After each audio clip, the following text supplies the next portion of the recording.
అమ్మవారి కోసం పూలు చేద్దామని చెప్పి పూల మొక్కలు తెప్పించాం. మొదటి పువ్వు వచ్చింది, వస్తే చాలా అందంగా ఉంది, అది అమ్మవారికి అలంకరిస్తే బాగుంటుంది కదా అని చెప్పి వచ్చాం.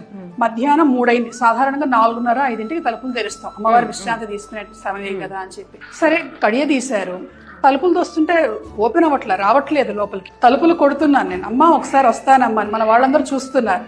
తలుపులు తీసి లోపలికి వస్తూ ఉండేటప్పటికి ఆమె ఆ కన్నులు ఇట్లా మూసి ఇలా తెరిచి, ఒక నిద్రలో ఉన్నటువంటి దేవతలాగా తెరిచి చూడటం అనేటువంటిది మన వాళ్ళందరూ కూడా వాళ్ళ కళ్ళతో వాళ్ళు చూశారు. అమ్మ ఇంకెప్పుడు ఇలా డిస్టర్బ్ చేయము, ఏదో మంచి పువ్వు వచ్చిందని చూపిద్దామన్న దృష్టితో వచ్చాము. ఇక్కడ కోరికలు తీరాలనుకున్న వాళ్ళందరూ కూడా అక్కడ అమ్మవారి ఎదురుకుండా శూలబంధనం అని ఉన్నది, ఆమె చూస్తూ ఉంటుంది.